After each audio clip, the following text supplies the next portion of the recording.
covering the entire Piedmont Triad and everywhere you are. This is WXII 12 News at 4:30.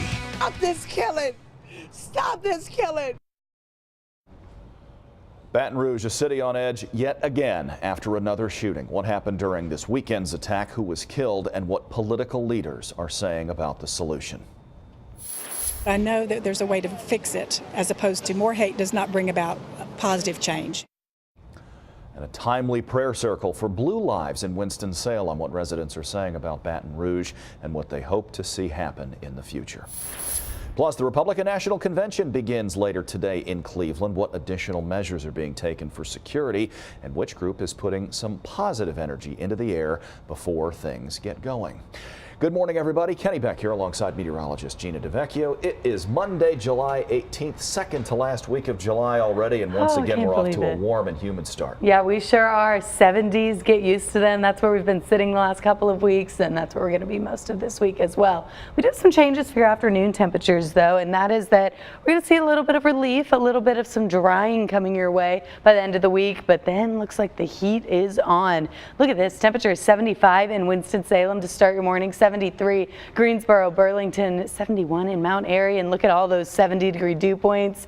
Yeah, it's a sticky start out there, and looks like we're going to be feeling that humidity throughout this afternoon. Temperatures will be heating up right around 90 degrees. We will expect to get into low 90s. The problem is it's going to be so humid today. All that moisture is going to make feel-like temperatures very close to triple digits. I wouldn't be surprised if we do see triple-digit feel-like temperatures at some point this afternoon. 20% chance of some spotty showers, maybe a thunderstorm here or there, but only about that 20% chance. Slightly better in the mountains, but overall looks like it's going to be a relatively quieter day. Now tomorrow we have more storms coming your way in association with a front. That front's going to bring the cooler, drier temperatures. And when I say cooler, we're still talking about mid-July, so most of your 7-day forecast is still looking hot.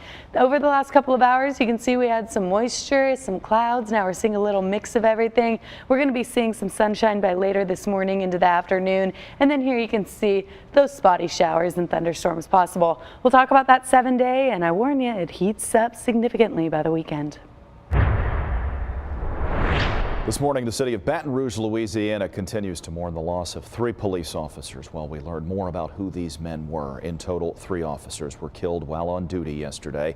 Deputy Brad Garafola died from his injuries after the ambush. The Baton Rouge Sheriff's Office says he worked for them for 24 years. A neighbor says he was a family man. Officer Montrell Jackson was 32 years old. Police say he served on the force for 10 years. He leaves behind a wife and a daughter. And Officer Matthew Gerald had only been serving the department for less than a year. A family friend says he was a family man as well, a good officer and a loving husband. Right now, police and federal agents are still working to determine if anyone else was involved. This killing spree, of course, comes just 10 days after 5 police officers were shot and killed in Dallas, Texas, and less than 2 weeks after the controversial shooting death in Louisiana of Alton Sterling by a police officer. Sterling's aunt is now calling for an end to violence everywhere.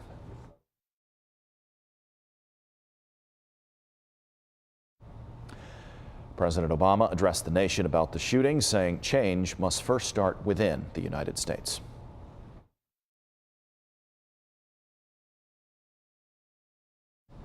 Looks like we're having some issues with our sound bites. Nevertheless, while in Australia, Vice President Joe Biden also condemned the ambush on these officers. He said his heart goes out to the families of these fallen officers. I say to folks back home, we owe them a great deal of gratitude and thanks for what they do, for their commitment. And at home, we cannot let others divide us now by making more or less of this than it really is. The VP added, we will get to the bottom of this attack, and he also gave his enduring thanks to every law enforcement officer back in the States. Well, the president and vice president's remarks come as we continue to learn more about the suspect behind the attack. His name is Gavin Long. Officials say he is originally from Kansas City, Missouri, and appears to have no link to the Baton Rouge, Louisiana area other than what happened yesterday. Officials also confirmed Long was a Marine veteran who served in Iraq in 2008. After the ambush, he was killed in an exchange of gunfire with police. The shooting struck a chord in hearts around the nation and even in our own area. Congresswoman Alma Adams says her thoughts and prayers are with Baton Rouge and with the entire country. She says it is time for us to work together to find meaningful solutions to the social divides that are ripping our communities apart. Prior to the shootings in Baton Rouge, advocates in Winston-Salem had organized a prayer event Sunday afternoon in Winston-Salem in honor of police across the country. Understandably, it took on a whole new meaning after news of the attack began to break. More than 100 people gathered at the Public Safety Building on Cherry Street yesterday afternoon. This is the 5th prayer circle that has been planned since last August.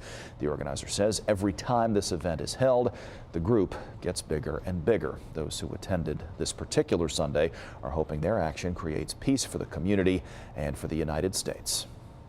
The blacks and whites and the races are going to have to get together and stop this prejudice. And I just wish we could love one another again. My heart's out for them. You know, it's so much going on right now. There are additional events like this planned for the months ahead. In commitment 2016, we have reached the final 2 weeks of July, which means it is National Convention time, an exciting time in the presidential race. The Republican National Convention begins later today in Cleveland, Ohio. Presumptive presidential nominee Donald Trump is promising a showbiz-like convention packed with celebrities and a winner's night. However, it looks like it may be more of a family-focused affair. RNC campaign chairman Paul Manafort says the goal is to feature ordinary folks who've been impacted by the current president's policies. During the convention, Hillary Clinton has some campaign stops of her own. She'll be just a few hours away from Cleveland. The presumptive Democratic presidential nominee has 2 events today in Cincinnati, Ohio. Later, she'll be appearing in Minneapolis. Some say Clinton is working hard to convince voters who doubt her honesty. And security measures, as you might imagine, have doubled in Cleveland. Police officers there are already strolling the streets ahead of the start of today's RNC. $50 million has been awarded to the city from the Federal Security Fund. With that money, Cleveland has brought in additional officers. They also purchased this special protective gear. Some officers are on horses, others are on bikes, others are simply on foot. More than 5,000 officers have been assigned to convention security. Well, hundreds of people gathered to bring love to the convention's host city. Members of the group Circle the City with Love held hands across the Hope Memorial Bridge for 30 minutes of silence yesterday. One little girl expressed herself through art and in the process made her mom awfully proud. I don't care who becomes president. I don't care what happens. All that I care about is if everybody just, no matter what happens, cares about each other. They don't just treat people out of who they are or what they want to be or anything like that. The group also says it wants to show the world what Cleveland stands for ahead of the start of the convention. The Democratic National Convention now just 1 week away. It'll be held in Philadelphia starting July 25th. Nobody else accountable until we hold ourselves accountable. Los Angeles calling for peace in that city, the first step that a lot of people want to see happen so that community can unite as soon as possible. Plus, more arrests in the Nice investigation, who authorities have captured now and what other victims we are learning about. You're watching WXII 12 News. It is 4:38 here on a Monday morning.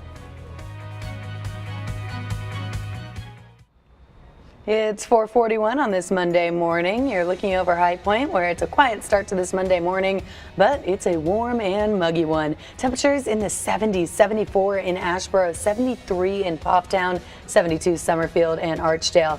We are going to be seeing the heat staying with us pretty much all week long, but we do have some changes coming your way. It is going to be hot with storms the next couple of days, then a drier stretch of weather, but that could lead to the hottest temps of the summer. We'll show you that coming up. Gina, thank you. Celebrities and city leaders are calling for peace in the City of Angels. The event in Los Angeles was called Time to Unite. United Hoods and Gangs Nation, standing up for a change. A huge crowd gathered to listen to community members and even former gang members. Rapper The Game is asking those in the audience to remember that change begins from within. I'm saying kids say, Game, I don't have a father, I don't have a voice. What you're doing is love with the prayer hand emoji, because that's how these kids is getting down these days. People ain't gonna be positive and stop killing until we do. This is LA. This is one of the biggest, best cities in the world. This event comes after a series of fatal shootings around the country where police officers and civilians have been killed. Well, the first turbine is now standing, how tall it is, and how much power it can generate here in North Carolina. Plus, how you can cash in on the uncertainty of this coming presidential election. It is 4:42 on a Monday morning. You are watching WXII 12 News.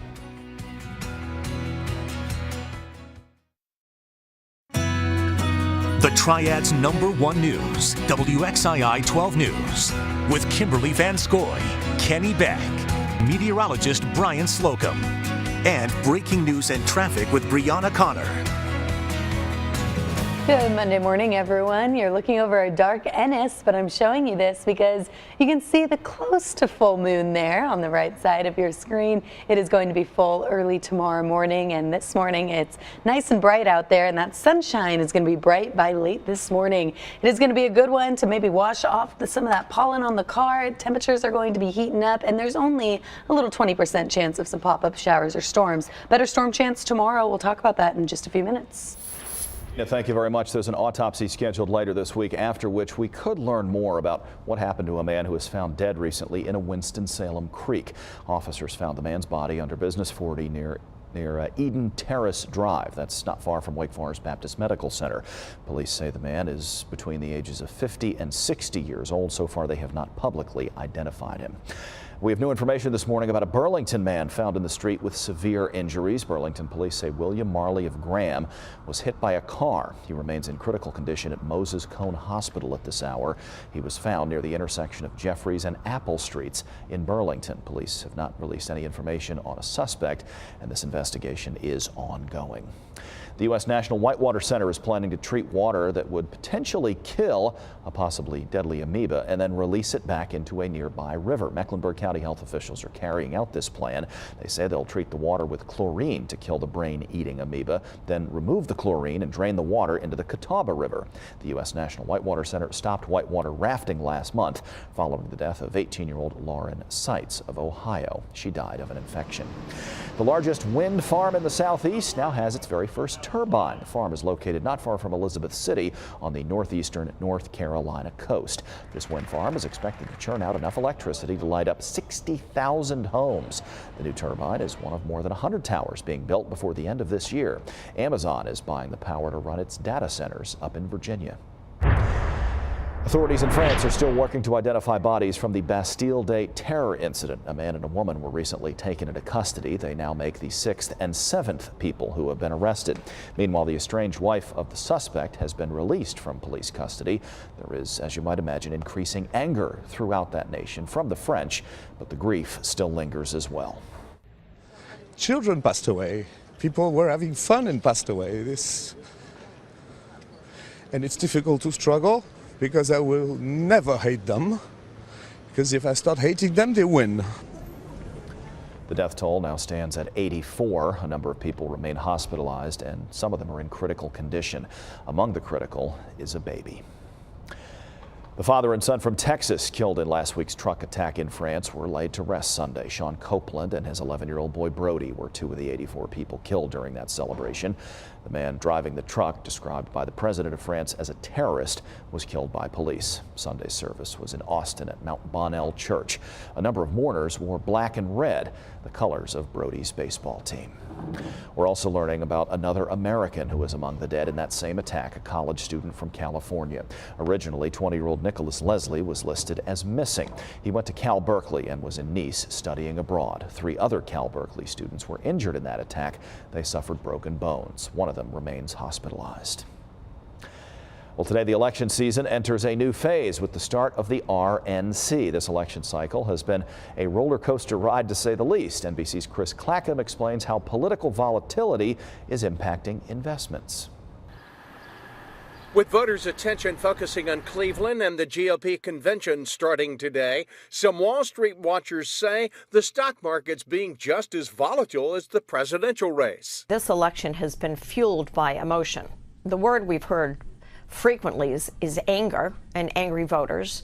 That anger, though, can become opportunity, according to investment gurus like Rick Edelman. The election isn't going to have nearly as big an impact on your investments as many people fear. Historically, even savvy investors have shied away from putting too much in their portfolios when so much politicking is in play. But this election year is different, they say, especially if you diversify. Sure, you should have some stocks, but you should also have bonds and gold and precious metals and real estate and government securities. You should have a little bit of exposure to the entire economic spectrum. Edelman updated his 2009 book, Rescue Your Money, because of this year's race and says we should focus investments for the next 20 years instead of the next 4 months. Chris Clackham, NBC News. Joined now on the desk by meteorologist Gina DeVecchio as we approach the top of the hour here, 5 o'clock on a Monday morning. The heat, not just an issue for us. This is our hottest time of the year, but really around the country. Yeah, you know it. Hot, muggy conditions, dangerous conditions for many folks on the East Coast and the central part of the U.S. And you know what? We're really not going to see much relief in sight. So get used to these warm conditions to start your days and the hot afternoons. Look at all those 80s off towards the west and 70s towards the north. Look at that. You can see 76 in Columbus, Ohio, 79 in New York, and that mugginess is sticking with us and extending all the way up into Canada, and that's going to really be reflected by this afternoon as feel like temperatures are going to be soaring into the triple digits for us here in North Carolina for the next couple of days. Today, tomorrow, looks like we're going to be dangerously hot and humid. Temperatures right around 70 degrees, some mid 70s even, not just near the coast, but look at that, even in Raleigh, 75 degrees, and that's because of those high dew points. Let's go through time with our dew points, and you can see near 70 degrees, lots of moisture, and that's going to be feeling a little uncomfortable, especially by the peak of the afternoon. Now through this evening, it's still going to be hot and humid, and then muggy conditions for your Tuesday morning as well. Let's talk about those storm chances, because for the last couple of weeks now we've been seeing some very strong and severe storms in the afternoon. Today, that threat looks very, very small, so that's good news. Here you can see the severe risk mainly up towards the north, but across the entire state we could be seeing some scattered thunderstorms possible, but it looks like the threat's going to be very limited, so that's good news there. Then we go into tomorrow. Tomorrow we've been anticipating a front coming through that is going to sag down into our area, and it is going to bring a marginal risk, meaning that we could be seeing some isolated strong or severe storms. With these storms, again I'm talking about Tuesday, tomorrow, we could be seeing a slight risk of seeing some flooding with all of this moisture in the atmosphere. But the main threat is going to be winds with these afternoon summer storms, also hail, and then there is a minimal risk for a tornado embedded within these storms. So that's something we're going to watch closely again for tomorrow. Now for today, we are going to be heating up. Here you can see 70s quickly transitioning into 80s and 90s. Keep in mind, feel like temperatures are going to be at least 5 degrees warmer than these numbers you're seeing on the map, meaning mid, maybe upper 90s. Here are these pop-up showers and storms, maybe a better chance in the overnight. It's something we'll be watching, but again, it doesn't look like those will be strong, so that's good news. On your Tuesday, we are going to be heating up once again. Looks like low 90s, and then you can see slightly better rain chances. This model's bringing it to the coast, but we could all be seeing some storms developing on your Tuesday. Again, that's going to be your day that we'll be watching for the strength of these storms to potentially pose a threat here in the North Carolina region. But looks like we are going to be seeing some changes by the end of the week. Upper 80s, drier, but that dryness will lead to mid 90s possibly for your weekend. Gina, thank you very much. There are a lot of female athletes all over the world. What health disparities, one report says, is common among a number of them. Plus, you may have heard of Bike to Work Day, but Colorado has Tube to Work Day. When and how the idea started, among a couple of friends. It is 4:54 here on a Monday morning. You're watching WXII 12 News.